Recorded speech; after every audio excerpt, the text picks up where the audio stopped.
뒤를 조심하세요. 누군가 따라오고 있습니다. 밤늦은 시간 버스에서 내리려던 정숙의 팔을 차장이 갑자기 붙잡았어요.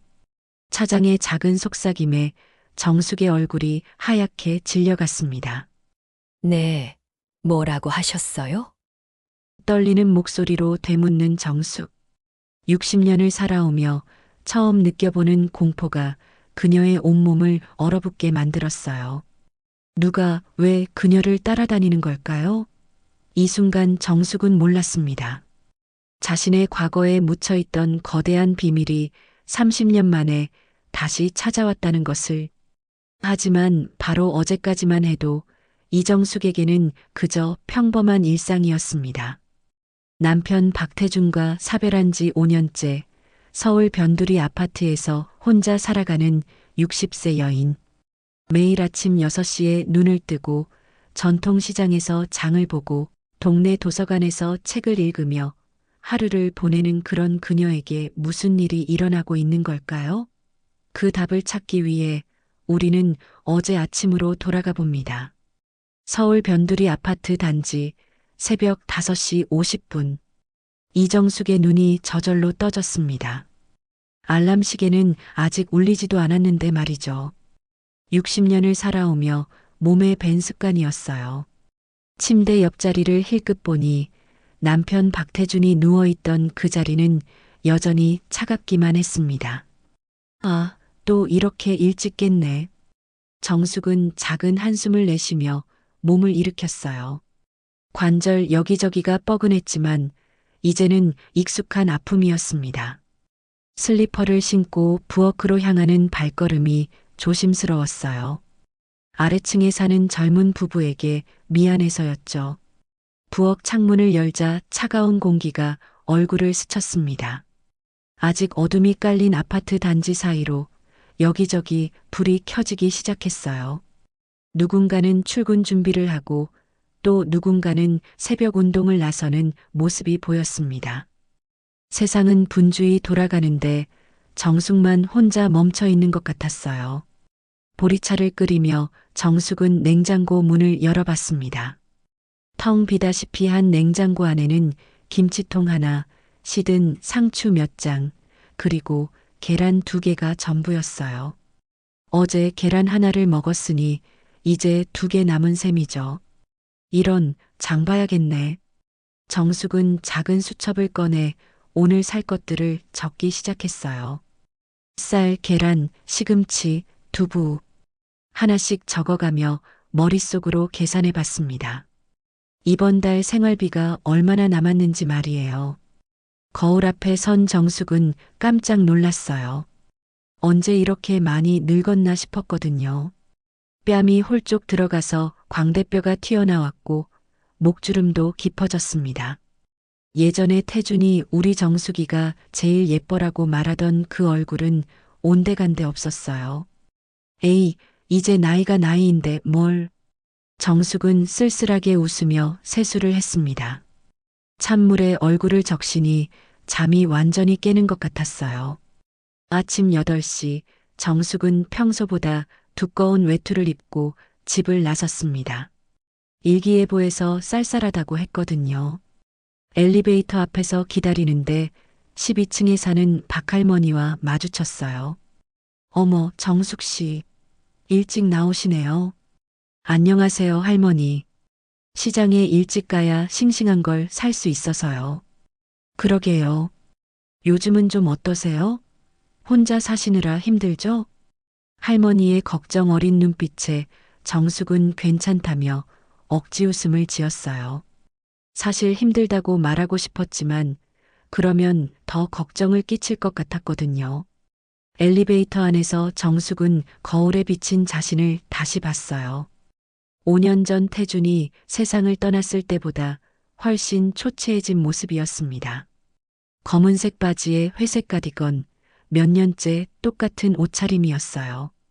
새 옷 한 벌 사는 게 이렇게 어려운 일인 줄 몰랐었거든요. 아파트를 나서며 정숙은 습관적으로 뒤를 돌아봤어요. 누군가 따라오지는 않나, 위험한 일은 없을까 하는 걱정 때문이었습니다. 태준이 있을 때는 이런 걱정을 해본 적이 없었는데 혼자가 되니 모든 게 불안했어요. 버스 정류장에는 이미 몇 명이 기다리고 있었습니다. 출근하는 젊은 사람들과 나이 드신 분들이 섞여 있었어요. 정숙은 교통카드를 꺼내며 잔액을 확인해 봤습니다. 다행히 며칠 더는 버틸 수 있을 것 같았어요. 버스에 올라타 창가 자리에 앉은 정숙, 창밖으로 스쳐가는 풍경을 바라봤습니다.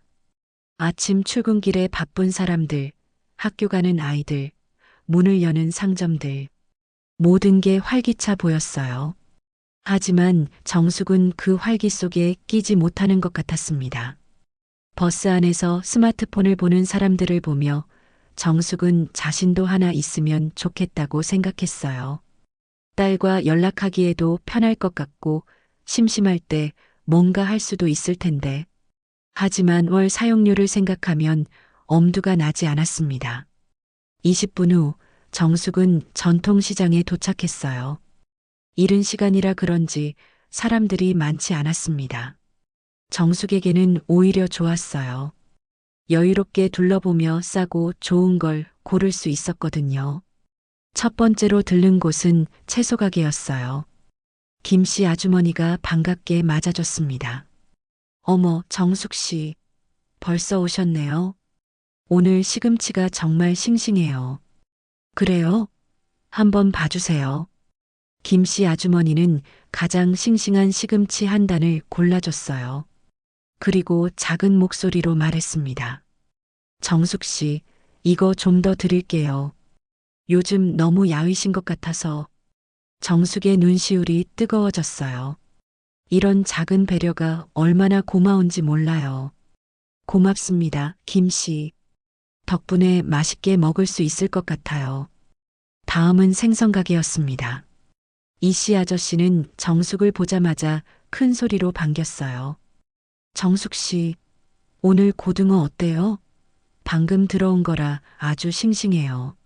정숙은 고등어를 만져보며 신선도를 확인했어요. 태준이 알려준 방법이었죠. 눈이 맑고 살이 단단한 걸 보니 정말 싱싱했습니다. 이거 하나 주세요. 깨끗하게 손질해 주시고요. 알겠습니다. 정숙 씨는 늘 좋은 걸 고르시네요. 이씨 아저씨는 고등어를 정성스럽게 손질해 줬어요. 비닐봉지에 담으며 말했습니다.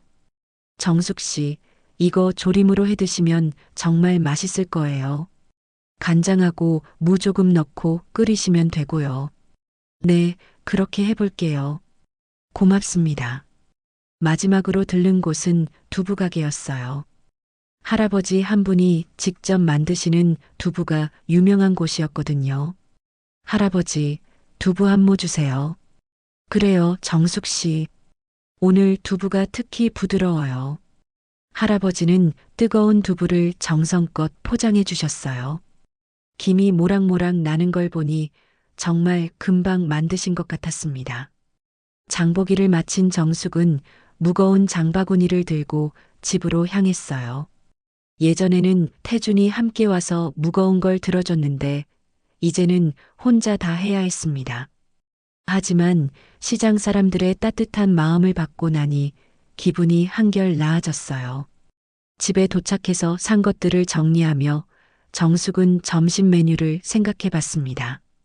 시금치 된장국에 두부조림 그리고 김치.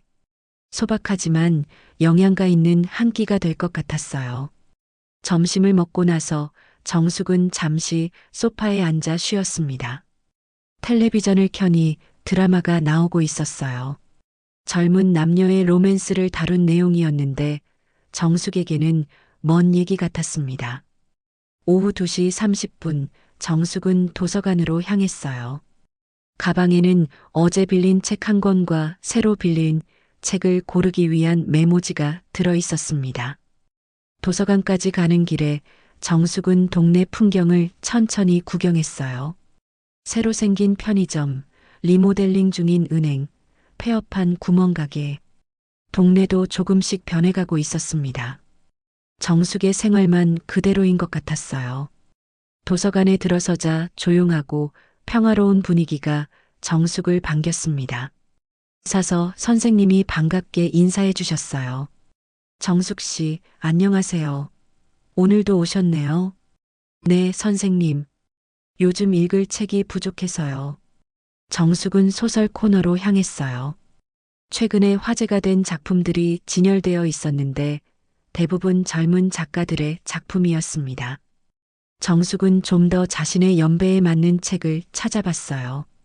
창가 자리에 앉아 책을 펼쳤지만 오늘따라 집중이 잘 안 됐어요. 자꾸만 마음 한구석에서 불안한 감정이 올라왔거든요. 무언가 큰 일이 일어날 것 같은 그런 예감이었습니다. 왜 이럴까? 정숙은 책을 덮고 창밖을 바라봤어요. 구름이 잔뜩 끼어서 하늘이 어둑해 보였습니다. 날씨 때문인지 아니면 다른 이유 때문인지 알 수 없는 불안감이 계속 따라다녔어요. 저녁 6시 정숙은 도서관에서 나와 집으로 돌아갔습니다. 버스를 타고 집에 오는 길, 창밖으로 보이는 석양이 유독 붉어 보였어요. 뭔가 평소와 다른 느낌이었습니다. 집에 도착한 정숙은 현관문을 열며 깊은 숨을 들이쉬었어요. 하루 종일 밖에 있다 보니 집이 더욱 조용하게 느껴졌습니다. 불을 켜고 오늘 산 고등어를 꺼내며 정숙은 저녁 준비를 시작했어요. 고등어 조림을 끓이는 동안 정숙은 창밖을 바라봤습니다. 어둠이 깔리기 시작하는 아파트 단지가 보였어요. 여기저기 불이 켜지고 사람들이 집으로 돌아오는 모습이 보였습니다. 평범한 저녁 풍경이었지만 정숙에게는 왠지 낯설게 느껴졌어요. 저녁을 먹으며 정숙은 혼자 중얼거렸습니다. 내일은 뭘 하며 보낼까? 매일 반복되는 일상이지만 그 일상이 정숙을 버티게 해주는 힘이기도 했어요. 다음 날 아침 정숙은 평소보다 일찍 눈을 떴습니다. 어젯밤 마음속에 맴돌던 불안감이 완전히 사라지지 않았거든요. 창밖을 보니 구름이 잔뜩 끼어 있어서 하루 종일 흐릴 것 같았어요. 오늘은 뭔가 다른 하루가 될 것 같은데. 정숙은 혼잣말을 하며 침대에서 일어났습니다. 왠지 모르게 평소와는 다른 느낌이 드는 아침이었어요. 아침을 간단히 먹고 나서 정숙은 평소처럼 시장에 갔습니다. 하지만 오늘은 좀 다른 기분이었어요. 주변을 더 자주 둘러보게 되고 사소한 소리에도 민감하게 반응했거든요. 시장에서 장을 보는 동안 정숙은 계속 누군가 자신을 지켜보는 것 같은 느낌을 받았어요. 고개를 돌려 뒤를 봐도 특별한 사람은 없었지만 그 시선의 느낌은 사라지지 않았습니다. 기분 탓이겠지. 정숙은 자신을 달래며 장보기를 마쳤어요. 오후에는 도서관에 갔지만 책에 집중하기 어려웠습니다. 자꾸만 주변 사람들이 신경 쓰였거든요. 평소에는 별로 관심 없던 것들이 오늘따라 유독 눈에 들어왔어요. 저녁 시간이 되어서야 정숙은 도서관을 나왔습니다. 원래는 오후 4시쯤 나오곤 했는데 오늘은 책을 다 읽지 못해서 늦어졌어요. 집중이 안 되다 보니 진도가 나가지 않았거든요. 밖으로 나오니 이미 어둠이 내리기 시작했습니다. 가로등들이 하나둘 켜지고 있었어요. 정숙은 서둘러 시장으로 향했습니다. 저녁거리를 사야 했거든요. 시장에 도착했을 때는 이미 많은 상점들이 문을 닫기 시작했어요. 정숙은 서둘러 필요한 것들을 샀습니다. 생선가게에서는 고등어 1마리, 채소가게에서는 시금치와 콩나물을 샀어요. 정숙 씨, 오늘 좀 늦으셨네요? 생선가게 아저씨가 물었습니다. 네, 도서관에서 시간을 놓쳤어요. 괜찮은 고등어 있나요? 물론이죠. 이거 보세요. 눈이 얼마나 맑은지. 아저씨는 정성껏 고등어를 손질해 주셨어요. 하지만 정숙은 계속 뒤를 돌아보고 있었습니다. 누군가 자신을 보고 있는 것 같은 느낌이 들었거든요. 뭔가 이상하네. 정숙은 속으로 중얼거리며 장보기를 마쳤어요. 시장을 나서니 완전히 어두워져 있었습니다. 가로등 불빛만이 길을 비추고 있었어요. 정숙은 무거운 장바구니를 들고 버스 정류장으로 향했습니다. 평소보다 발걸음이 빨라졌어요. 버스 정류장에 도착했을 때 사람들이 별로 없었습니다. 늦은 시간이라 그런지 기다리는 사람이 몇 명 안 됐어요. 정숙은 가장 밝은 가로등 아래 서서 버스를 기다렸습니다. 그런데 이상했어요. 자꾸만 누군가 자신을 바라보는 것 같은 느낌이 들었거든요. 고개를 들어 주변을 둘러봤지만 특별히 수상한 사람은 보이지 않았습니다. 10분 정도 기다렸을 때 버스가 왔어요. 정숙은 안도하며 버스에 올랐습니다. 승객이 많지 않아서 자리를 쉽게 찾을 수 있었어요. 뒷자리에 앉아 창밖을 바라보며 정숙은 오늘 하루를 돌이켜봤습니다. 왜 이렇게 신경이 예민해졌을까? 정숙은 궁금했어요.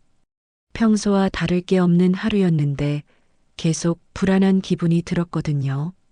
버스가 출발하고 얼마 지나지 않아서 정숙은 뒷좌석에 누군가 앉는 것을 느꼈어요.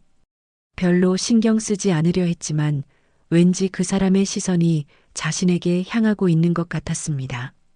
살짝 뒤를 돌아봤지만 검은 모자를 쓴 남자가 고개를 숙이고 앉아 있을 뿐이었어요. 얼굴은 잘 보이지 않았지만 뭔가 어색한 느낌이 들었습니다. 기분 탓이겠지. 정숙은 다시 앞을 보며 자신을 달랬어요. 버스가 정숙이 사는 아파트 단지에 가까워질 무렵 정숙은 하차벨을 눌렀습니다. 짐을 챙겨 들고 문 쪽으로 향하는데 뒤에서도 누군가 일어나는 기척이 들렸어요. 버스가 멈추고 문이 열렸습니다. 정숙이 내리려는 순간 갑자기 누군가 그녀의 팔을 붙잡았어요. 어머! 정숙은 깜짝 놀라 뒤돌아봤습니다. 버스 차장이었어요. 50대 중반 정도로 보이는 남성이 심각한 표정으로 정숙을 바라보고 있었습니다. 죄송합니다만. 차장은 정숙의 귀에 대고 작은 목소리로 속삭였어요. 뒤를 조심하세요. 누군가 따라오고 있습니다. 정숙의 온몸에 소름이 돋았어요. 오늘 하루 종일 느꼈던 그 불안감이 현실이었던 거예요. 네, 뭐라고 하셨어요? 정숙의 목소리가 떨렸습니다. 시장에서부터 계속 보고 있었는데 검은 옷을 입은 남자가 아주머니를 따라다니고 있어요. 지금도 버스에 같이 타고 있습니다. 차장의 말에 정숙은 다리에 힘이 빠지는 것을 느꼈어요. 정말로 누군가 자신을 따라다니고 있었던 거예요. 어떻게 해야 하죠? 무서워서 혼자 내릴 수가 없어요. 차장은 잠시 생각하더니 말했습니다. 제가 함께 내려드릴게요. 그리고 집까지 안전하게 데려다 드리겠습니다. 정말요? 너무 감사합니다. 정숙은 눈물이 날 것 같았어요. 차장과 함께 버스에서 내린 정숙, 뒤를 돌아보지 못했지만 분명히 그 남자도 함께 내렸을 거라는 생각이 들었어요. 빨리 가세요. 제가 뒤를 확인하고 따라가겠습니다. 차장이 말했어요. 정숙은 빠른 걸음으로 아파트 쪽으로 향했습니다. 뒤에서 발자국 소리가 2개 들렸어요. 차장의 것과 아마도 그 남자의 것일 거예요. 아파트 입구에 도착했을 때 차장이 뒤를 확인하고 말했습니다. 지금은 멀리 떨어져 있네요. 빨리 들어가시고 혹시 이상한 일이 또 생기면 바로 경찰에 신고하세요. 정말 고맙습니다. 어떻게 보답해야 할지. 괜찮습니다. 조심히 들어가세요. 정숙은 서둘러 아파트로 들어갔어요. 엘리베이터를 기다리는 동안에도 현관 쪽을 계속 확인했습니다. 혹시 그 남자가 따라 들어올까봐 걱정됐거든요. 집에 도착해서 문을 열고 들어간 정숙, 즉시 문고리를 여러 번 확인했어요. 제대로 잠겼는지 불안해서 몇 번이고 돌려봤습니다. 도대체 누가, 왜 날 따라다니는 걸까? 정숙은 소파에 주저앉으며 생각해봤어요. 하지만 아무리 생각해도 이유를 알 수 없었습니다. 그날 밤 정숙은 잠을 이룰 수 없었어요. 작은 소리에도 깜짝깜짝 놀랐거든요. 새벽 2시쯤 복도에서 이상한 소리가 들렸어요. 누군가 천천히 걸어오는 발자국 소리였습니다. 정숙은 조심스럽게 현관으로 가서 문구멍으로 밖을 봤어요. 복도등이 어두워서 잘 보이지 않았지만 분명히 누군가의 그림자가 보였습니다. 발자국 소리가 정숙의 집 앞에서 멈췄어요. 정숙은 숨을 죽이고 기다렸습니다. 심장이 너무 빠르게 뛰어서 터질 것 같았어요. 몇 분 후 발자국 소리가 다시 들리며 멀어져 갔습니다. 정숙은 그제야 안도의 한숨을 쉬었어요. 하지만 이제 정말로 확신했습니다. 누군가 자신을 따라다니고 있다는 걸 말이에요. 그날 이후로 매일 밤 그 발자국 소리가 들렸습니다. 항상 새벽 2시쯤이었어요. 정숙의 집 앞에 와서 잠시 멈춰 있다가 사라지곤 했습니다. 정숙은 점점 지쳐갔어요. 그런 날들이 사흘째 계속되고 있었습니다. 정숙은 밤마다 들려오는 발자국 소리 때문에 제대로 잠을 못 자고 있었어요.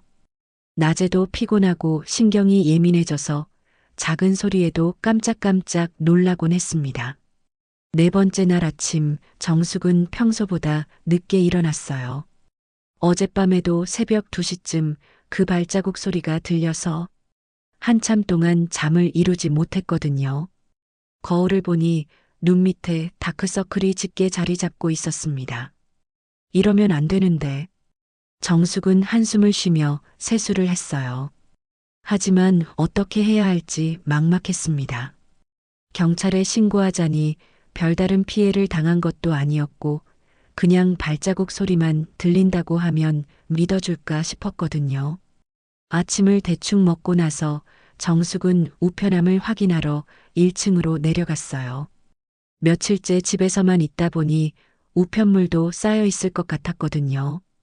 엘리베이터를 타고 내려가면서도 주변을 두리번거렸습니다. 혹시 수상한 사람이 있는지 확인하느라고요. 1층 우편함 앞에 도착했을 때 정숙은 이상한 걸 발견했어요. 자신의 우편함에 등기우편 알림장이 붙어 있었거든요. 정숙은 궁금해하며 알림장을 떼어봤습니다. 등기우편이라. 정숙은 고개를 갸우뚱했어요. 요즘 누가 자신에게 등기우편을 보낼 일이 있을까요? 딸은 보통 전화로 연락하고 다른 친척들과는 연락이 뜸했거든요. 경비실에 가서 등기우편을 받은 정숙, 봉투를 보니 발신인이 적혀 있지 않았어요. 이상했습니다. 보통 등기우편에는 보낸 사람 이름이 적혀 있기 마련인데 말이죠. 집으로 올라가는 엘리베이터 안에서 정숙은 봉투를 이리저리 살펴봤어요. 두꺼운 종이 봉투였는데 만져보니 안에 뭔가 들어있는 것 같았습니다. 문서 같은 게 들어있는 느낌이었어요.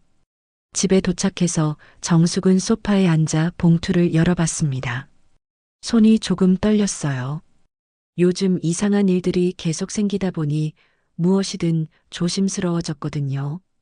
봉투 안에서 먼저 나온 건 하얀 편지지였어요. 컴퓨터로 인쇄한 것 같은 글씨로 몇 줄이 적혀 있었습니다. 정숙은 안경을 쓰고 편지를 읽기 시작했어요. 사라진 재산, 잊은 기억을 찾아라. 아니면 내 딸이 위험하다. 정숙의 얼굴이 하얗게 질렸습니다. 무슨 말인지 이해할 수 없었어요. 사라진 재산? 잊은 기억? 그리고 딸이 위험하다니요? 이게 대체 무슨 소리야? 정숙은 편지를 다시 읽어봤어요. 하지만 몇 번을 읽어봐도 의미를 파악하기 어려웠습니다. 편지 아래쪽에는 더 작은 글씨로 이렇게 적혀 있었어요. 30년 전 그날을 기억하라. 내가 숨긴 것을 찾아내지 못하면 내 딸 민지가 똑같은 일을 당할 것이다. 정숙의 손이 덜덜 떨렸어요. 딸 민지의 이름까지 정확히 알고 있다는 게 더욱 무서웠거든요. 도대체 누가 이런 편지를 보낸 걸까요? 봉투 안에는 편지 말고도 다른 것이 들어 있었어요. 정숙은 조심스럽게 꺼내봤습니다. 오래된 서류 같은 게 나왔어요. 종이가 누렇게 변해서 상당히 오래된 것처럼 보였습니다. 자세히 보니 토지 관련 문서였어요. 토지 등기부 등본이라고 적혀 있었고 어딘가에 땅에 대한 내용이 적혀 있었습니다. 정숙은 문서를 자세히 살펴봤어요. 이건 어디서 본 것 같은데. 정숙은 기억을 더듬어 봤습니다. 분명히 어디서 본 적이 있는 문서 같았어요. 하지만 언제, 어디서 봤는지 정확히 기억나지 않았습니다. 문서에 적힌 주소를 보니 경기도 어느 시골 지역이었어요. 토지 면적도 꽤 넓어 보였습니다. 그런데 소유자 이름 부분이 흐릿해서 잘 보이지 않았어요. 30년 전, 정숙은 편지 내용을 다시 떠올려 봤습니다. 30년 전이면 정숙이 30살 때, 그러니까 막 결혼한 지 얼마 안 된 때였어요. 그때는 남편 태준과 함께 작은 아파트에서 신혼생활을 하고 있었죠. 갑자기 정숙의 머릿속에 어떤 기억이 스쳐 지나갔어요. 30년 전 태준이 어디선가 서류 뭉치를 들고 와서 자신에게 맡겼던 일이 있었거든요. 여보, 이거 잠깐만 보관해줘. 중요한 서류니까 안전한 곳에 넣어둬. 태준이 그렇게 말했었어요. 그때 정숙은 별 생각 없이 서류를 받아서 옷장 깊숙한 곳에 넣어뒀었습니다. 태준이 중요한 거라고 했으니까 잘 보관해야겠다고 생각했거든요. 혹시 그때 그 서류가 정숙은 손에 든 토지 문서를 다시 봤어요. 30년이나 지난 일이라 정확히 기억나지 않았지만 뭔가 비슷한 것 같았습니다. 그런데 얼마 후 태준이 갑자기 사라졌어요. 어느 날 아침에 일어났더니 태준이 없었고 며칠을 기다려도 돌아오지 않았습니다. 경찰에 신고했지만 별다른 단서를 찾을 수 없었고 결국 실종 신고를 했었어요. 그 후로 정숙은 태준이 맡긴 서류들을 완전히 잊고 살았습니다. 너무 힘든 시기였거든요. 혼자서 아이도 키워야 했고 생계도 꾸려나가야 했으니까요. 그런데 왜 지금 와서? 정숙은 혼란스러웠어요. 30년이나 지난 일을 누가 왜 꺼내는 걸까요? 그리고 딸 민지를 위협하는 이유는 뭘까요? 정숙은 다시 편지를 읽어봤어요. 내가 숨긴 것을 찾아내지 못하면이라는 부분이 특히 신경 쓰였습니다. 자신이 뭘 숨겼다는 걸까요? 혹시 그때 태준이 맡긴 서류들이 아직? 정숙은 갑자기 생각이 났어요. 30년 전 태준이 맡긴 서류들을 어디에 넣어뒀는지 말이에요. 정숙은 서둘러 안방으로 갔습니다. 오래된 옷장을 열어보니 맨 위쪽에 낡은 상자 하나가 있었어요. 30년 동안 한 번도 열어보지 않은 상자였습니다. 상자를 꺼내서 열어보니 정말로 오래된 서류들이 들어 있었어요. 누렇게 변한 종이들이 가득했습니다. 정숙은 하나씩 꺼내서 살펴봤어요. 토지 관련 서류들이 대부분이었습니다. 그런데 지금 받은 문서와 비슷한 것들이 여러 장 있었어요. 같은 지역의 땅에 대한 서류들 같았습니다. 이게 정말 그때 그 서류들이네. 정숙은 확신했어요. 태준이 30년 전에 맡겼던 바로 그 서류들이었습니다. 서류들을 자세히 살펴보니 소유자 이름이 적혀 있었어요. 박태준, 남편의 이름이었습니다. 그런데 어떤 서류에는 다른 이름도 적혀 있었어요. 이정숙, 바로 자신의 이름이었습니다. 내 이름도 있네? 정숙은 놀랐어요. 언제 자신의 이름이 이런 서류에 들어간 건지 전혀 기억나지 않았거든요. 그때 갑자기 현관문에서 초인종 소리가 들렸어요. 정숙은 깜짝 놀라며 서류들을 서둘러 상자에 다시 넣었습니다. 요즘 이상한 일들이 계속 생기다 보니 누가 와도 불안했거든요. 현관으로 가서 문구멍으로 밖을 내다보니 택배 기사였어요. 정숙은 안도하며 문을 열었습니다. 이정숙님 맞으시죠? 택배 왔습니다. 네, 감사합니다. 정숙은 택배를 받았어요. 딸 민지가 보낸 건강식품이었습니다. 택배 기사가 가고 나서 정숙은 다시 안방으로 갔어요. 방금 전에 본 서류들이 계속 머릿속에 맴돌았거든요.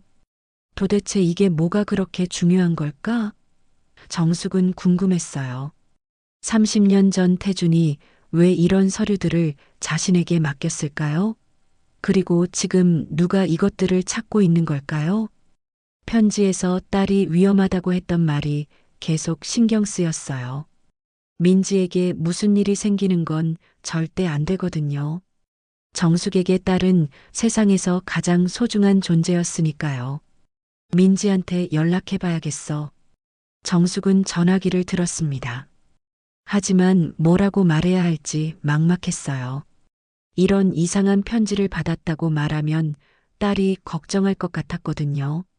결국 정숙은 전화를 걸지 않았어요. 대신 서류들을 다시 꺼내서 자세히 살펴보기로 했습니다. 뭔가 중요한 단서가 있을지도 모르니까요. 하지만 오래된 서류들을 보는 것도 쉽지 않았어요. 글씨도 흐릿해졌고 법률 용어들도 어려워서 이해하기 힘들었거든요. 누군가 도움을 받아야 하나. 정숙은 생각해 봤어요. 하지만 이런 일을 누구에게 말할 수 있을까요? 믿고 의지할 사람이 필요했습니다. 그날 저녁 정숙은 계속 그 편지와 서류들에 대해 생각했어요. 30년 전의 기억들이 조금씩 되살아나기 시작했습니다. 태준이 사라지기 전 며칠 동안 불안해했던 모습이 떠올랐거든요. 밤이 되자 또 그 발자국 소리가 들렸어요. 하지만 이번에는 평소보다 더 오랫동안 집 앞에 머물러 있는 것 같았습니다. 마치 누군가 정숙의 반응을 지켜보고 있는 것 같았어요. 정숙은 이불을 뒤집어 쓰고 떨고 있었습니다. 편지를 받은 것과 발자국 소리, 분명히 연관이 있을 거예요. 누군가 자신을 감시하고 압박하고 있는 것 같았습니다. 그날 밤 정숙은 잠을 이룰 수가 없었어요. 머릿속에 30년 전 기억들이 파편처럼 떠오르기 시작했거든요. 편지와 서류를 본 후로 잊고 있던 과거가 조금씩 되살아나고 있었습니다. 30년 전 태주는 평소와 달리 불안해하는 모습을 자주 보였어요. 전화가 오면 조심스럽게 받았고 밖에 나갈 때마다 뒤를 돌아보곤 했습니다. 당시에는 단순히 사업 때문에 스트레스 받는다고 생각했었는데 말이에요. 여보, 혹시 무슨 문제라도 있는 거야? 정숙이 물어봤을 때 태주는 괜찮다며 웃어넘겼었어요. 하지만 그 웃음이 어색했던 기억이 났습니다. 다음 날 아침 정숙은 피곤한 얼굴로 일어났어요. 거울을 보니 눈 밑 다크서클이 더 짙어져 있었습니다. 이런 상태로는 안 되겠다 싶어서 정숙은 산책을 나가기로 했어요. 며칠째 집에만 있다 보니 답답하기도 했거든요. 아파트 단지 주변을 천천히 걸으며 정숙은 계속 과거를 떠올렸습니다. 태준이 사라지기 며칠 전 집에 낯선 전화가 여러 번 걸려왔었어요. 정숙이 받으면 상대방이 말없이 끊어버리곤 했습니다. 그때부터 이상했었지. 정숙은 중얼거렸어요. 태준도 그 전화들 때문에 신경이 예민해져 있었거든요. 산책을 마치고 집으로 돌아오는 길, 정숙은 누군가 자신을 따라오고 있다는 느낌을 받았어요. 며칠 전 버스 차장이 했던 말이 떠올랐습니다. 정숙은 용기를 내어 뒤를 돌아봤어요. 정말로 한 남자가 멀찍이 서서 이쪽을 바라보고 있었습니다.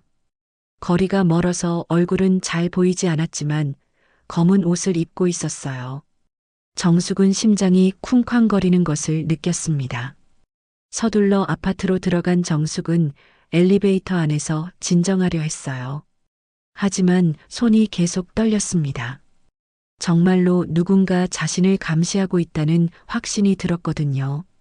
집에 도착해서 정숙은 다시 그 서류들을 꺼내봤어요. 뭔가 놓친 게 있을지도 모른다는 생각이 들었거든요. 오래된 문서들을 하나씩 자세히 살펴보기 시작했습니다. 서류 중 하나에서 정숙은 흥미로운 걸 발견했어요. 토지 소유권이 태준에게서 정숙에게로 이전되는 내용이 적혀 있었거든요. 날짜를 보니 태준이 사라지기 바로 일주일 전이었습니다. 내가 언제 이런 걸 했지? 정숙은 기억을 더듬어 봤어요. 하지만 전혀 기억나지 않았습니다. 30년 전 일이라 잊어버린 것일 수도 있었지만 이런 중요한 일을 잊는다는 게 이상했어요. 오후에 정숙은 도서관에 가기로 했습니다. 집에만 있으면 자꾸 불안한 생각만 들었거든요. 하지만 밖으로 나가는 것도 무서웠어요. 누군가 따라올까봐 말이에요. 용기를 내어 집을 나선 정숙은 평소보다 조심스럽게 걸었어요. 수시로 뒤를 돌아보며 주변을 살폈습니다. 다행히 특별히 수상한 사람은 보이지 않았어요. 도서관에 도착해서 정숙은 조용한 구석자리에 앉았습니다. 책을 펼쳤지만 집중이 잘 안 됐어요. 자꾸만 30년 전 일들이 생각났거든요. 태주는 원래 부모님으로부터 꽤 큰 유산을 상속받을 예정이었어요. 특히 경기도에 있는 땅들이 상당한 가치가 있다고 했었습니다. 하지만 태준이 사라진 후로 그 유산에 대한 얘기는 흐지부지 됐었어요. 당시 정숙은 갓 태어난 딸 민지를 돌보느라 정신이 없었습니다. 남편이 사라진 상황에서 유산이고 뭐고 생각할 여유가 없었거든요. 그저 하루하루 버티는 것만으로도 벅찼어요. 그런데 왜 지금 와서? 정숙은 궁금했습니다. 30년이나 지난 일을 누가 왜 들춰내는 걸까요? 도서관에서 나와 집으로 돌아가는 길, 정숙은 또다시 누군가의 시선을 느꼈어요. 이번에는 확실히 하기 위해 갑자기 멈춰서 뒤를 돌아봤습니다. 50m 정도 떨어진 곳에 한 남자가 서 있었어요. 정숙과 눈이 마주치자 남자는 서둘러 고개를 돌렸습니다. 하지만 그 짧은 순간 정숙은 남자의 옆 얼굴을 볼 수 있었어요. 정숙은 깜짝 놀랐습니다. 뭔가 익숙한 느낌이 들었거든요. 어디서 본 것 같은 얼굴이었어요. 남자는 서둘러 골목으로 사라졌습니다. 정숙은 그 자리에 서서 방금 본 얼굴을 떠올려 봤어요. 분명히 어디서 본 얼굴이었는데 누구였을까요? 집에 도착해서도 정숙은 계속 그 남자 얼굴을 생각했어요. 익숙한 느낌이 드는 게 우연일까요? 아니면 정말로 아는 사람일까요? 저녁을 먹으며 정숙은 30년 전 사진들을 꺼내봤어요. 태준과 함께 찍은 사진들이 몇 장 있었거든요. 결혼 초기의 사진들을 하나씩 살펴보기 시작했습니다. 젊은 시절 태준의 모습을 보니 가슴이 아팠어요. 그때는 행복했었는데 말이에요. 태준도 웃고 있었고 정숙도 밝은 표정이었습니다. 갑자기 정숙은 손을 멈췄어요. 사진 속 젊은 태준의 얼굴과 오늘 본 남자의 얼굴이 겹쳐 보였거든요. 설마 정숙의 얼굴이 하얗게 질렸습니다. 오늘 본 남자가 젊은 시절의 태준과 비슷하게 생겼다는 걸 깨달았거든요. 사진을 다시 자세히 보니 더욱 확실해졌어요. 눈매, 코, 입술 모양까지 너무나 닮아 있었습니다. 그럴 리가 없어. 태준은 죽었는데. 정숙은 고개를 저었어요. 하지만 마음 한구석에서는 다른 생각이 들었습니다. 30년 전 태준이 사라졌을 때 경찰은 자살로 결론지었어요. 하지만 시신을 찾지 못했었습니다. 강에 빠져 떠내려갔을 거라고 추정만 했을 뿐이었어요. 정숙은 그때도 뭔가 이상하다고 생각했었어요. 태준이 자살할 이유가 없었거든요. 물론 무언가 걱정거리가 있어 보이긴 했지만 죽을 정도는 아니었어요. 혹시 정말로. 정숙은 상상만 해도 소름이 돋았어요. 태준이 죽지 않고 어딘가 숨어 살고 있다는 건 가능할까요? 그렇다면 왜 30년 동안 나타나지 않았을까요? 그리고 왜 지금 와서 정숙을 감시하고 있는 걸까요? 정숙은 편지 내용을 다시 떠올려 봤어요. 사라진 재산, 잊은 기억을 찾아라라고 했었죠. 혹시 태준이 그 편지를 보낸 건 아닐까요? 하지만 그렇다면 더욱 이해할 수 없었어요. 왜 정체를 숨기고 이런 식으로 접근하는 걸까요? 그리고 딸 민지를 위협하는 이유는 뭘까요?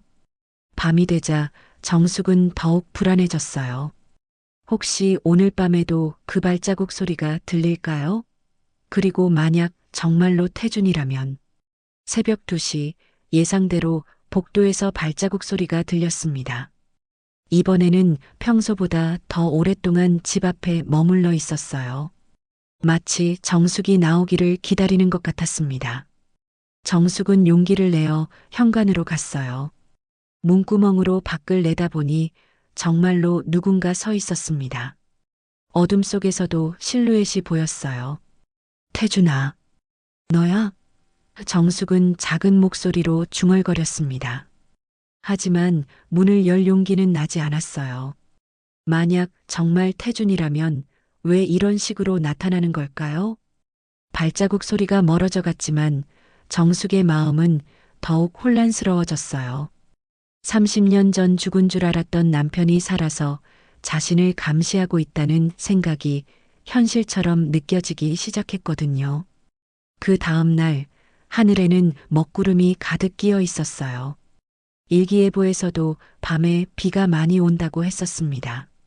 정숙은 아침부터 마음이 불안했어요. 어젯밤 문구멍으로 본 그 실루엣이 계속 머릿속을 맴돌았거든요. 정말 태준일까? 정숙은 혼자 중얼거리며 창밖을 바라봤어요. 30년 만에 남편이 나타난다는 게 말이 되는 일일까요? 하지만 그 익숙한 옆 얼굴을 보았을 때의 충격은 잊을 수 없었습니다. 오늘은 집에서 나가지 않기로 했어요. 며칠째 누군가 따라다니고 있다는 걸 확실히 알았으니까요. 집에서 조용히 있으면서 30년 전 서류들을 더 자세히 살펴보기로 했습니다. 점심을 먹고 나서 정숙은 다시 그 상자를 꺼냈어요. 어제 보지 못했던 서류들이 더 있을지도 모르거든요. 상자 맨 아래쪽을 뒤져보니 작은 봉투 하나가 나왔습니다. 봉투 안에는 은행 통장과 도장이 들어 있었어요.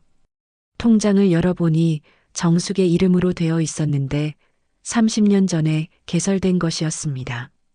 잔액을 보고 정숙은 깜짝 놀랐어요. 이런 큰 돈이, 통장 잔액이 몇 천만 원이나 되었거든요. 정숙은 언제 이런 통장을 만들었는지 전혀 기억나지 않았어요.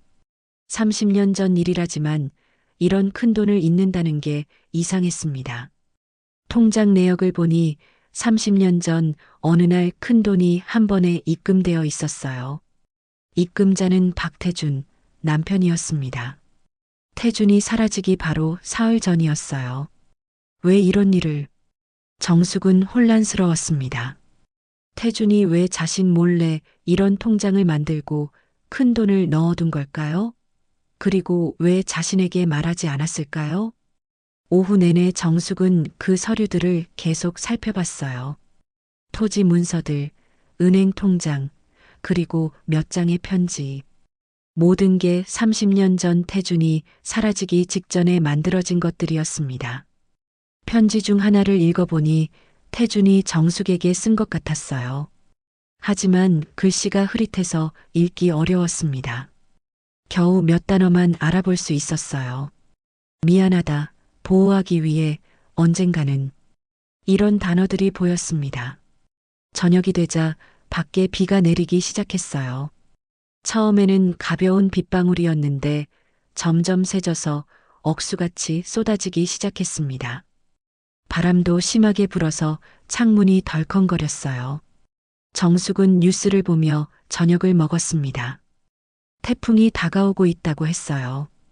밤사이 비바람이 더욱 심해질 거라는 예보였습니다.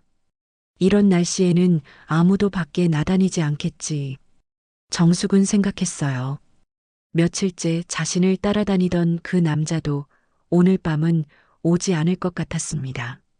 밤 10시쯤 정숙은 일찍 잠자리에 들기로 했어요. 며칠째 제대로 잠을 못 잤거든요. 하지만 밖에서 들려오는 빗소리와 바람소리 때문에 쉽게 잠들 수 없었습니다. 새벽 1시쯤이었을까요? 갑자기 현관에서 이상한 소리가 들렸어요. 빗소리 때문에 정확히 알 수는 없었지만 누군가 문 앞에 있는 것 같았습니다. 정숙은 조심스럽게 침대에서 일어났어요. 슬리퍼를 신고 현관 쪽으로 가는데 또다시 소리가 들렸습니다. 이번에는 확실했어요.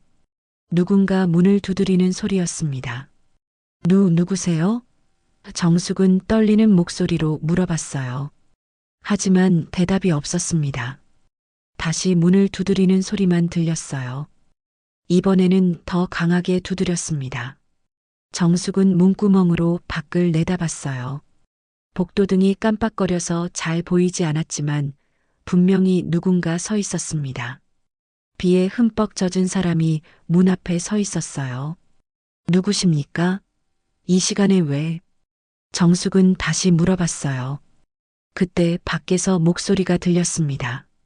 비바람 소리 때문에 잘 안 들렸지만 뭔가 간절한 목소리 같았어요. 문 좀 열어줘. 중요한 얘기가 있어. 정숙은 그 목소리에 깜짝 놀랐어요.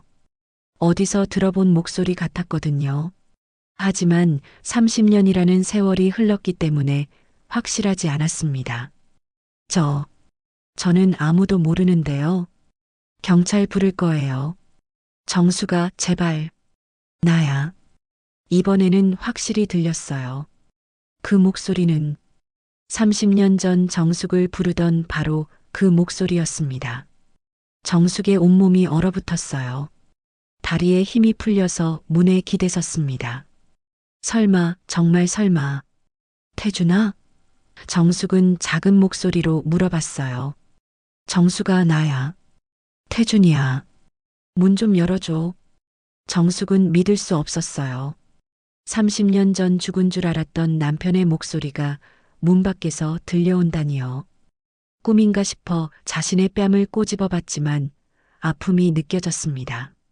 손이 덜덜 떨리면서도 정숙은 문고리에 손을 올렸어요. 하지만 쉽게 열 수가 없었습니다. 30년 만에 나타난 남편이라니 믿기 어려웠거든요. 정말 태준이야? 그래, 나야. 미안해, 정수가. 정말 미안해. 목소리에서 눈물이 섞인 것 같은 떨림이 느껴졌어요. 정숙은 더 이상 견딜 수 없었습니다. 문고리를 돌렸어요. 문이 열리자 정말로 한 남자가 서 있었어요. 비에 흠뻑 젖어서 물이 뚝뚝 떨어지고 있었습니다. 30년이라는 세월이 흘렀지만 그 얼굴은 분명히 태준이었어요. 나이가 들어서 주름이 생겼고 머리도 휘어졌지만 눈빛만은 예전 그대로였습니다. 정숙을 바라보는 그 따뜻한 눈빛 말이에요. 정숙아. 태준이 정숙의 손을 붙잡았어요. 정말 미안해. 이렇게 나타나서. 정숙은 말이 나오지 않았어요. 30년 동안 그리워했던 남편이 눈앞에 있다는 게 꿈 같았거든요. 눈물이 주르륵 흘러내렸습니다. 어떻게 살아있을 수가 있어? 정숙은 떨리는 목소리로 물어봤어요. 태주는 정숙을 안으려고 했지만 정숙은 한 걸음 물러났습니다. 아직 혼란스러웠거든요. 들어와. 비를 너무 많이 맞았잖아. 정숙은 태준을 집 안으로 들어오게 했어요. 태준은 현관에서 젖은 옷을 벗으며 말했어요. 정수가 할 얘기가 너무 많아. 30년 동안 정말 많은 일이 있었어. 그동안 어디에 있었던 거야? 왜 나타나지 않았어? 정숙의 목소리에는 서운함이 섞여 있었어요. 미안해. 정말 미안해. 하지만 어쩔 수 없었어. 너와 민지를 지키기 위해서였어. 태주는 거실 소파에 앉으며 깊은 한숨을 쉬었어요. 30년의 세월이 만든 피로가 얼굴에 가득했습니다. 지킨다는 게 무슨 소리야? 나는 내가 죽은 줄 알고 30년을 살았는데. 알아. 정말 미안해. 하지만 다른 방법이 없었어. 태주는 정숙을 바라보며 말했어요. 정숙아, 그 서류들 아직 가지고 있지? 정숙은 깜짝 놀랐어요. 태준이 서류들을 어떻게 알고 있는 걸까요? 어떻게 그걸? 내가 보낸 편지 받았을 거야. 이제 더 이상 숨길 수 없게 됐어. 태준의 표정이 심각해졌어요. 정수가 사실은 말이야. 그 땅 문서들이 원래는 내 아버지 땅이었어. 뭐라고? 정숙은 이해할 수 없었어요. 내 아버지가 우리 집안에 속아서 넘긴 땅이야. 내 아버지가 사기를 친 거였어. 정숙은 태준의 말을 믿을 수 없었어요. 30년 만에 나타난 남편이 하는 말이 충격적이었거든요. 그럼 너는 나를 속인 거야? 아니야. 나도 나중에 알았어. 아버지가 돌아가시기 전에 고백했거든. 그래서 내가 그 땅을 내 이름으로 돌려주려고 했던 거야. 태주는 정숙의 손을 꼭 잡았어요. 하지만 우리 집안 사람들이 가만히 있지 않았어. 특히 내 동생 병수가. 병수? 태준의 동생? 그래. 병수가 모든 걸 방해했어. 그래서 내가 죽은 척하고 숨어야 했던 거야. 정숙의 머릿속이 복잡해졌어요. 30년 만에 만난 남편이 털어놓는 이야기가 너무 충격적이었거든요. 정숙은 소파에 털썩 주저앉았어요. 태준의 말이 너무 충격적이어서 정리가 안 됐거든요. 30년 동안 믿어왔던 모든 것이 거짓이었다는 얘기였으니까요. 그럼 우리 아버지가 당하신 거였어? 정숙의 목소리가 떨렸습니다. 태주는 고개를 끄덕였어요. 미안해, 정숙아. 정말 미안해. 나도 나중에 알게 된 일이야. 언제 알았는데? 아버지가 돌아가시기 일주일 전이었어. 갑자기 나를 부르더니 모든 걸 고백하시더라고. 내 아버지한테 정말 미안하다면서. 태주는 깊은 한숨을 쉬었어요. 그래서 내가 그 땅을 내 이름으로 돌려주려고 했던 거야. 원래 주인에게 돌려주는 게 맞다고 생각했거든. 정숙은 30년 전을 떠올려 봤어요. 아버지가 갑자기 집안 형편이 어려워졌다고 하시며 우울해하셨던 기억이 났습니다. 그때는 사업이 잘 안 돼서 그런 줄 알았는데 우리 아버지가 얼마나 힘들어 하셨는데. 정숙은 눈물이 났어요. 알아. 정말 미안해. 그래서 내가 모든 걸 바로잡으려고 했던 거야. 태주는 정숙 옆에 앉으며 말했어요. 서류들도 다 준비했고 땅도 내 이름으로 바꿔놨어. 그리고 보상금도 통장에 넣어뒀고. 그 통장 말이야? 그래. 그 돈은 우리 아버지가 내 아버지한테서 부당하게 가져간 것에 대한 보상이야. 정숙은 복잡한 기분이었어요. 고마운 마음도 있었지만 동시에 서운함도 컸거든요. 그런데 왜 나한테 말하지 않고 혼자 다 했어? 태주는 머리를 감쌌어요. 병수 때문이야. 내 동생 병수가 절대 가만두지 않을 거였거든. 병수가 뭘 어떻게? 병수는 그 땅들로 큰 사업을 계획하고 있었어. 개발업자들과 계약도 해놨고. 그런데 내가 갑자기 땅을 내게 넘긴다고 하니까 완전히 돌변했어. 태준의 표정이 어두워졌어요. 병수가 나를 협박했어. 만약 땅을 넘기면 너와 민지에게 해를 끼치겠다고. 정숙은 소름이 돋았어요. 그래서 사라진 거야? 어쩔 수 없었어. 병수는 정말 무서운 사람이거든. 돈을 위해서라면 뭐든 할 수 있는. 태주는 정숙의 손을 꼭 잡았어요.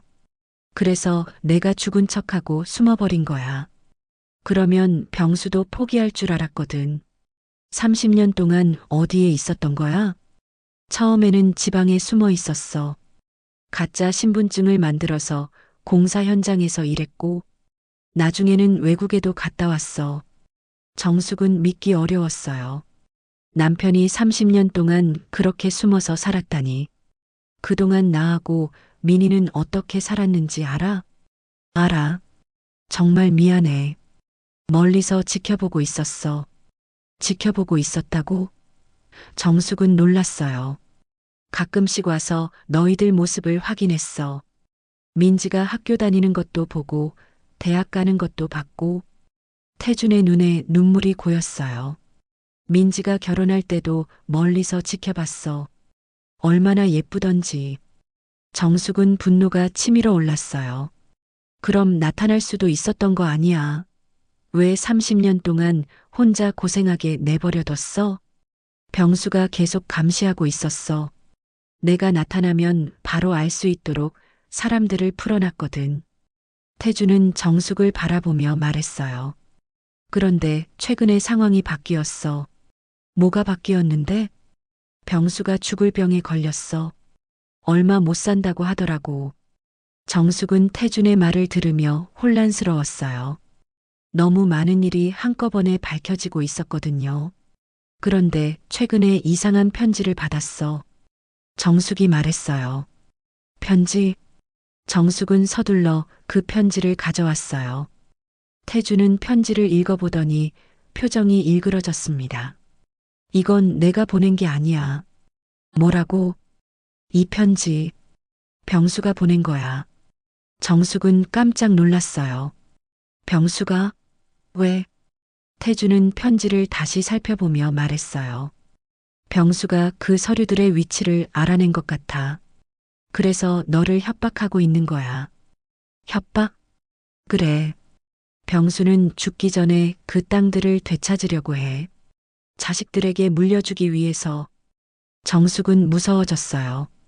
그럼 내가 위험한 거야? 그래서 내가 나타난 거야. 더 이상 숨어 있을 수 없겠더라고. 태주는 정숙을 안심시키려고 했어요. 하지만 이제 괜찮아. 내가 지킬 테니까. 30년 만에 나타나서 지키겠다고. 정숙의 목소리에는 서운함이 가득했어요. 태주는 아무 말도 할 수 없었어요. 정숙의 마음을 충분히 이해할 수 있었거든요. 정숙아, 나도 정말 힘들었어. 너희들을 떠나 있는 게. 힘들긴 뭐가 힘들어. 나는 30년 동안 혼자서 민지 키우고 생계 꾸려나가고 너는 편하게 숨어만 있었잖아. 정숙은 쌓였던 감정이 폭발했어요. 30년 동안의 외로움과 고생이 한꺼번에 올라왔거든요. 미안해. 정말 미안해. 태주는 사과할 수밖에 없었어요. 정숙의 말이 모두 맞았으니까요. 정숙은 한참 동안 울었어요. 30년 동안 참아왔던 눈물을 다 쏟아내는 것 같았습니다. 그런데 정숙아, 태준이 조심스럽게 말했어요. 사실 고백할 게 하나 더 있어. 뭔데 또? 그 서류들을 내가 찾지 않은 이유. 혹시 알고 있었던 건 아니야? 정숙은 태준을 바라봤어요. 무슨 소리야? 내가 의도적으로 그 서류들을 숨긴 건 아닐까 해서. 내가 왜 그랬겠어? 태준은 망설이다가 말했어요. 민지를 지키기 위해서. 혹시 내가 위험을 감지하고 일부러. 정숙은 순간 할 말을 잃었어요. 사실 태준의 말이 일부는 맞았거든요. 나는. 정숙은 떨리는 목소리로 말했어요. 나는 내가 사라진 뒤에도 그 서류들을 찾지 않았어. 딸을 지키려면 과거를 묻어야 한다고 생각했어. 태주는 정숙을 이해한다는 듯이 고개를 끄덕였어요. 하지만 이제는 더 이상 숨길 수 없겠어. 정숙이 말했어요. 병수가 계속 위협하고 있으니까. 맞아. 그래서 우리가 함께 해결해야 해. 그때 갑자기 현관에서 초인종 소리가 들렸어요. 밤 3시가 넘은 시간에 누가 올까요? 태준과 정숙은 서로를 바라봤어요. 둘 다 불안한 예감이 들었거든요. 초인종이 계속 울렸어요. 그리고 문을 두드리는 소리도 들렸습니다. 누구세요? 정숙이 물어봤지만 대답이 없었어요. 태주는 조심스럽게 문구멍으로 밖을 내다봤어요. 그리고 얼굴이 하얗게 질렸습니다. 병수야. 태준이 작은 목소리로 말했어요. 뭐라고? 병수가 왔어. 벌써 우리가 만난 걸 알아낸 것 같아. 정숙은 무서워서 태준 뒤로 숨었어요. 드디어 30년 만에 진짜 위기가 찾아온 것 같았습니다. 문 밖에서 병수의 목소리가 들렸어요. 30년 동안 듣지 못했던 그 목소리였지만 정숙은 바로 알아들을 수 있었습니다.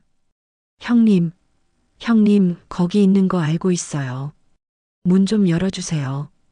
태주는 정숙에게 손짓을 하며 조용히 하라고 했어요. 하지만 병수는 계속 문을 두드렸습니다. 형님, 정말 오랜만이네요. 30년 만에 만나는 건데 이렇게 숨어 있을 거 없잖아요. 병수의 목소리에는 비꼬는 듯한 톤이 섞여 있었어요. 전혀 반가워하는 기색이 없었습니다. 정숙 형수님도 계시죠? 나와서 얘기해요. 할 말이 정말 많거든요. 정숙은 무서워서 태준 뒤로 숨었어요. 태준은 정숙을 보호하듯 앞에 섰습니다. 병수야, 이 시간에 왜 왔어? 태준이 문 너머로 말했어요. 아, 형님, 정말 목소리네요. 죽은 줄 알았는데 살아계셨구나. 병수의 목소리에서 기쁨은 전혀 느껴지지 않았어요. 오히려 차가운 분노가 섞여 있었습니다. 문 열어주세요. 밖에서 얘기하기엔 비가 너무 많이 와요. 태주는 망설였어요. 하지만 병수가 계속 문 앞에 서 있을 것 같았습니다. 형님, 안 열어주실 거예요? 그럼 제가 다른 방법을 써야겠네요. 병수의 목소리가 위협적으로 변했어요. 정숙은 더욱 무서워졌습니다. 태주는 어쩔 수 없이 문을 열었어요. 병수가 들어왔는데 30년의 세월이 많이 변화시켜 놨었습니다. 머리도 휘어졌고 얼굴도 많이 늙었어요. 하지만 그 날카로운 눈빛만은 예전 그대로였습니다. 어머, 정말 형님이네요. 병수는 태준을 보며 짝짝짝 박수를 쳤어요. 30년 동안 어디에 숨어 계셨던 거예요? 병수야, 너 많이 늙었구나. 태준이 말했어요. 저야 당연히 늙었죠. 형님이 사라진 후로 혼자서 집안일 다 처리하느라 얼마나 고생했는데요. 병수는 정숙을 바라봤어요. 형수님도 오랜만이에요. 그동안 잘 지내셨어요? 정숙은 대답하지 않았어요. 무서워서 말이 나오지 않았거든요. 앉으시죠. 할 얘기가 많으니까요. 병수는 마치 자기 집인 양 소파에 앉았어요. 태준과 정숙은 어쩔 수 없이 맞은편에 앉았습니다. 형님, 그동안 뭐하고 사셨어요? 병수가 물어봤어요. 그건 내가 알 필요 없는 일이야. 아, 그래요? 저는 궁금한데. 30년 동안 가족들 버리고 어디서 뭘 하셨는지 말이에요. 병수의 말투가 점점 공격적으로 변했어요. 특히 형수님하고 민지는 얼마나 고생했는지 아세요? 형님이 죽었다고 생각하고 얼마나 힘들게 살았는데. 그건 내가 원해서 한 일이 아니야. 태준이 말했어요. 아, 그래요? 그럼 누가 시켜서 하신 거예요? 병수는 비웃듯이 웃었어요. 혹시 저 때문에 도망간 거예요? 태준은 대답하지 않았어요. 하지만 그 침묵이 답이었습니다. 맞네요. 저 때문에 도망간 거였구나. 병수는 손뼉을 쳤어요.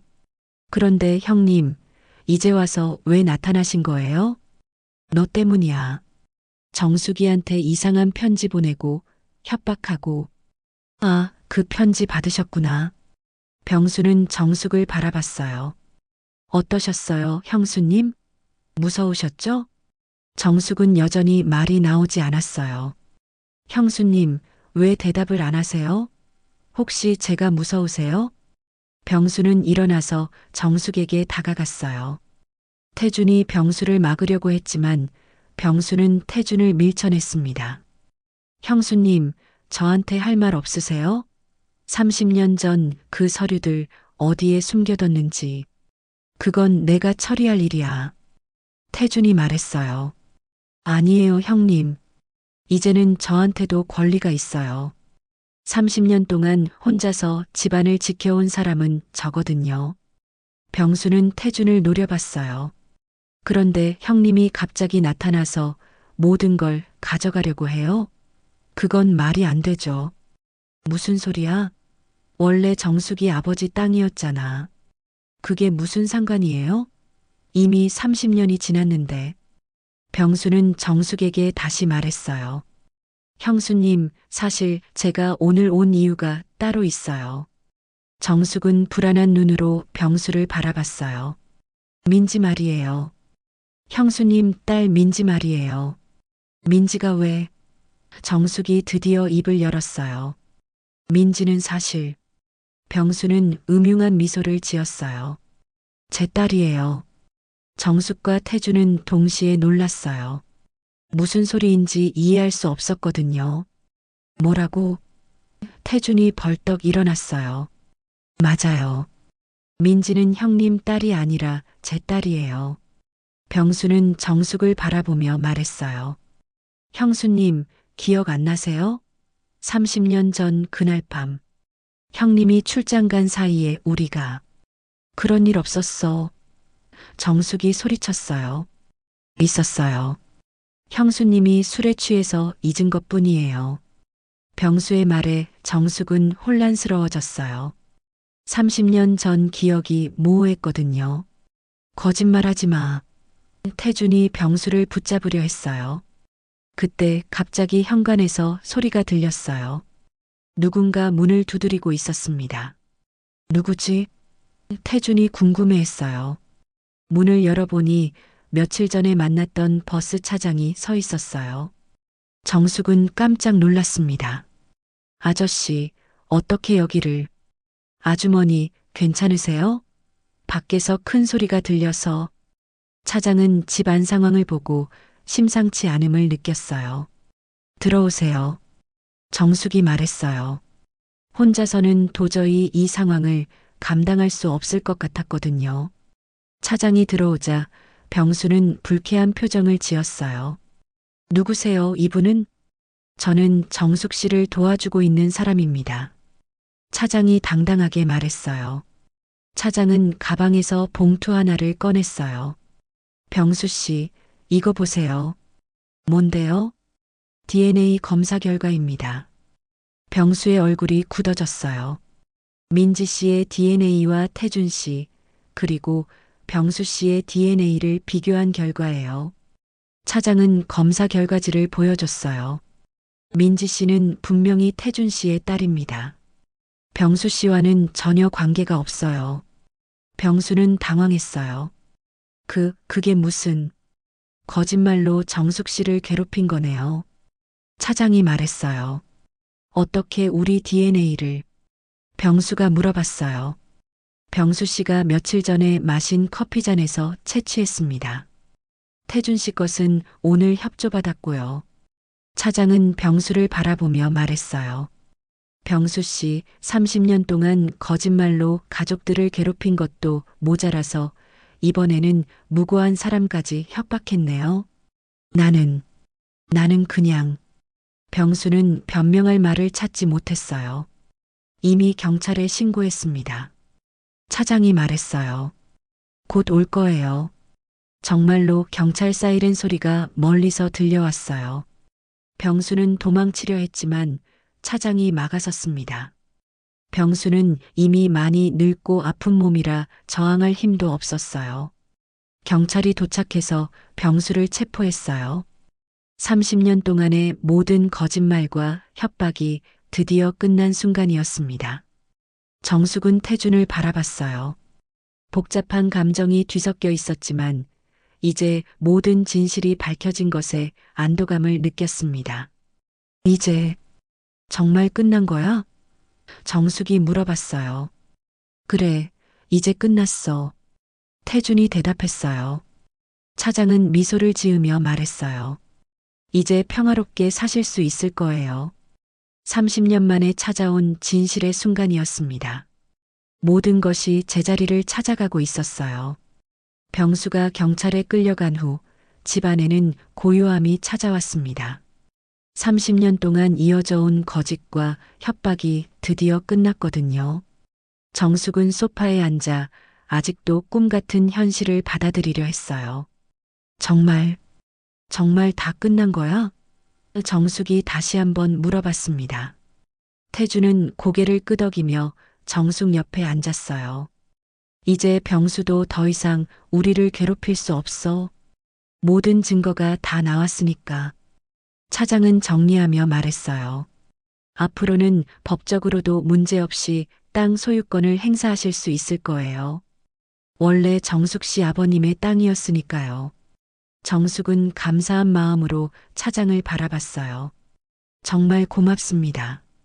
아저씨가 아니었다면 어떻게 됐을지. 천만에요. 옳은 일을 한 것뿐이에요. 차장은 미소를 지으며 일어났어요. 이제 저는 가보겠습니다. 두 분이 할 얘기가 많으실 테니까. 차장이 떠나고 나자 정숙과 태주는 다시 둘만 남게 됐어요. 30년 만에 마주한 이 순간이 어색하면서도 그리웠습니다.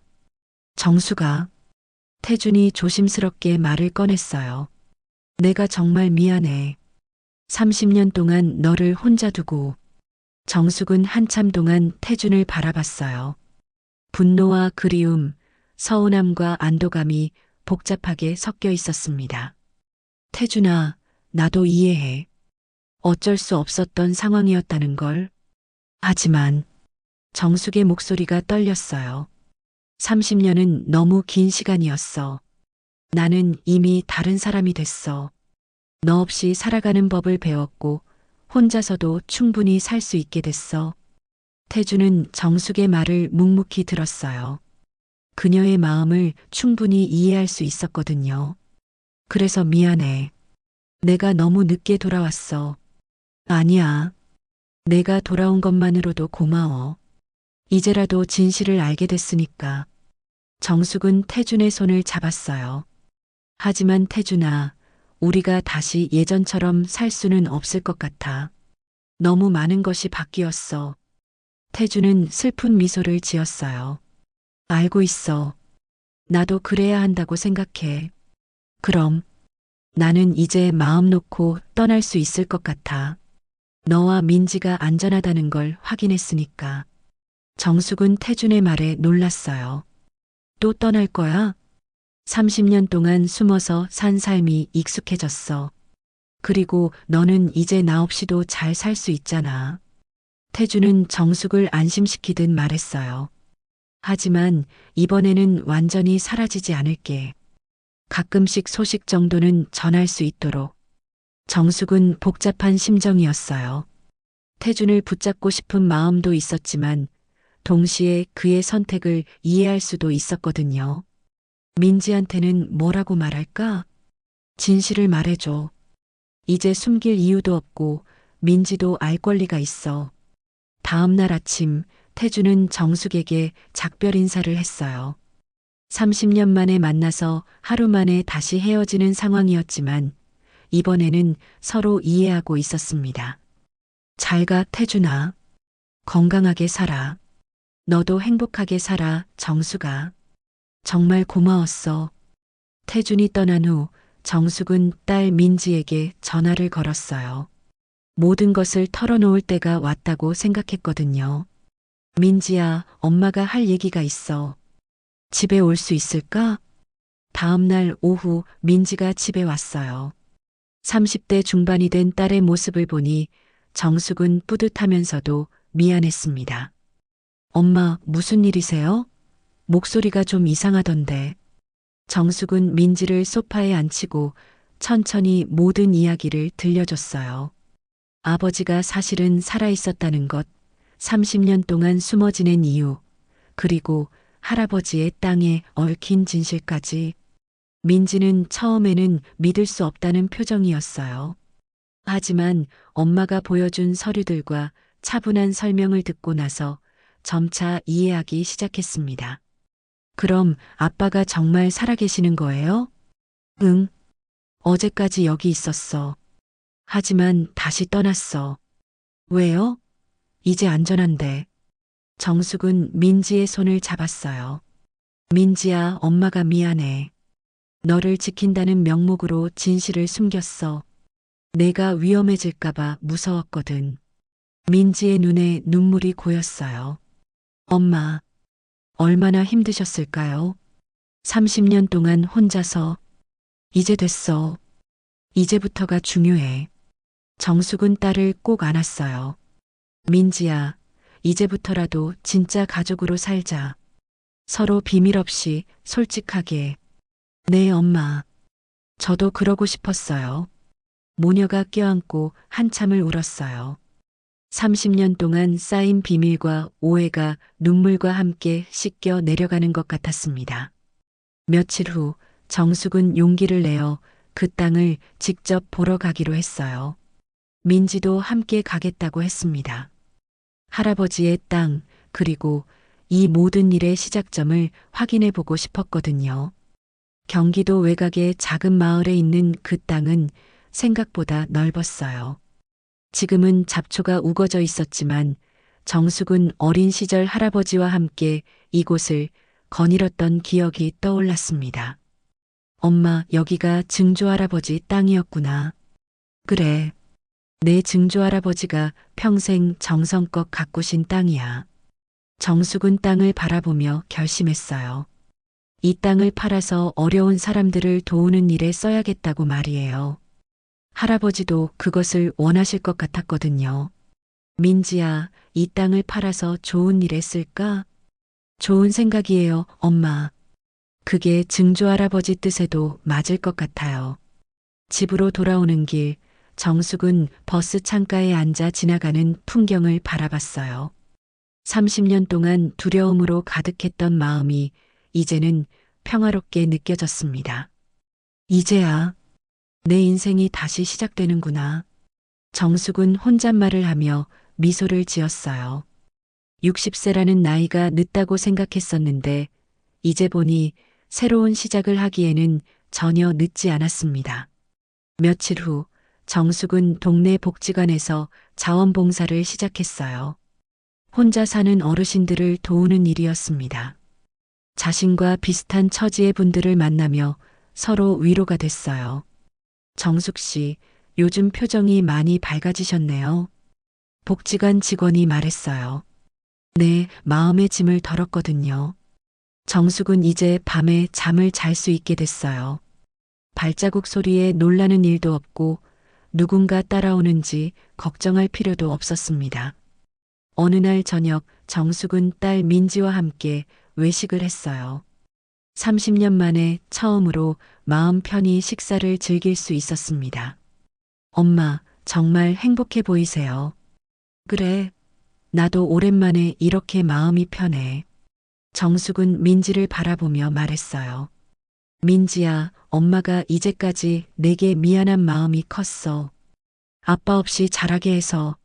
엄마, 그런 말씀 마세요. 엄마가 최선을 다하신 거 알아요. 고마워, 민지야.